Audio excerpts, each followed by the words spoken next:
What is up, guys, and welcome back to another day here at Whitley Auto Works. Today we're jumping right back into our Rustoleum Custom Mix series where we pick cool Rustoleum colors, we shoot pearls, flakes, and all kinds of stuff over top, and then you guys get to decide, do you love it, do you hate it? 1, you don't really care for it. 5, it's the greatest thing you've ever seen. You guys can rate anywhere in between. Today I got an awesome new pearl for you. It's Eye Candy Pigment's Baku Red, guys, and I'm going to be doing it over satin apple red and semi-gloss black, which obviously with the gloss clear over top, it's going to make it gloss. But it's going to be a really cool spray out today. I'm going to two-tone this fender behind me. It's all prepped up and ready. And then we're going to mix some of this pearl in the Speedo Coat Clear, and we're going to see if we can't make something cool. So let's get into today's video.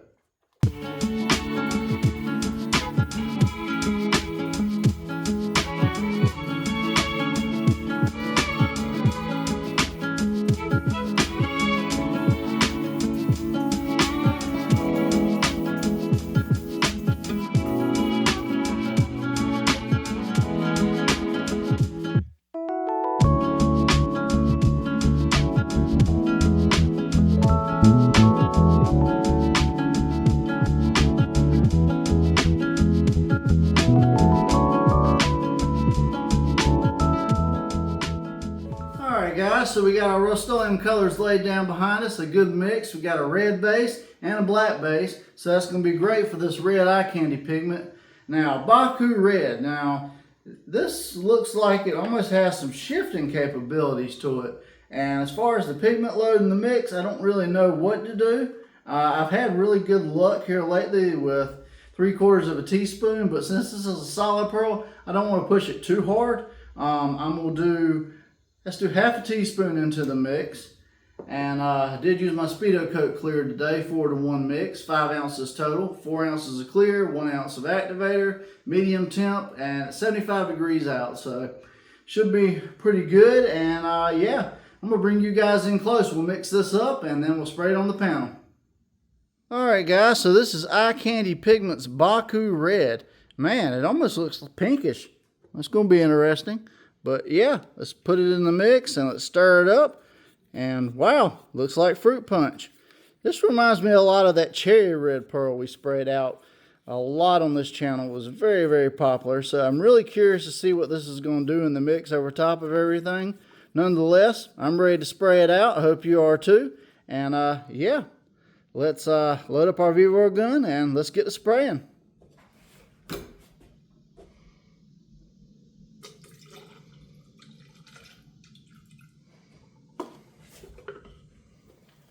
Alright guys, so I got my Baku Red loaded up in my Vevor gun. It's a 1.4 tip. I shoot at 28 psi, wide open trigger if you want to replicate my settings. As always with the pigments on this channel, we're going to do a light coat on this fender first, make sure we don't get any reactions, and then 2 or 3 follow-up coats. And until we get a great effect, take it outside in the sun and see what we got. So I'm going to put my mask on. Let's get to spraying.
Baku red went purple, guys. That's right. When you put a red pearl over top of black, sometimes the pinks and the purples come out and it dominates and you get a black cherry effect or you get a purple. And it's a little bit of the same over the red a little bit with this Baku red, but it did kind of candy up the red. Looks pretty cool. But all in all, guys, it ain't up to me. What do you guys think? Alright guys, so here's the spray out for today. Satin apple red and semi-gloss black with a really cool eye candy Baku red pigment over top. Now, did it do what you thought it was going to do? Over the black, obviously, we got purple. And that is the danger when you do red pearls sometimes, guys. When you put it over a darker color, a lot of times the pinks and the purples in the red will actually come through and you'll get a different color variation, which is why I did it over red, because that was more of a safer bet. But still, this Baku red has a lot of pinks and purples in it, and it has a little bit of a shifting capability if you didn't notice. But all in all, I had a lot of fun spraying this eye candy out today, and if you do decide to use a red pearl, I would proceed with cautions. I've got many other spray outs on the channel. You can check out red pearls over various different ones, like the cherry red, which is very popular on the channel. But today was all about eye candy pigments that make some great products. I really appreciate the owner for sending it out to me, and I had a lot of fun spraying it. And they just, I love eye candy stuff. I can't say enough about it. It's a very cool product. But anyways, guys, it ain't up to me. It's up to you guys. I'll let you guys rate it 1 through 5. 1, you didn't really care for it. 5, it's the greatest thing you've ever seen, and you guys can rate it anywhere in between. If you decide you want to spray with this eye candy pigment or any other eye candy pigment or any other pigment in general you see me spray on the channel, the clear, the paint gun, if you want to use any of that stuff, links will be in the description. If nothing else, you can click As Seen on YouTube. It takes you to my Amazon store where you can purchase everything there. We get a small kickback, but it costs you guys nothing extra, and you get all the benefits of Amazon Prime and everything else Amazon has to offer. I hope if you made it this far in the video, you'll hit that subscribe button, drop me a like and comment, and ring that bell notification so you don't miss an episode. And yeah, I really appreciate you guys joining me for this episode today, and I hope you guys will join me on future episodes as well. That's going to be it for me today, guys. I'm John from Whitley Auto Works. I hope you guys have a great day. God bless, and I'll see you guys on the next spray out.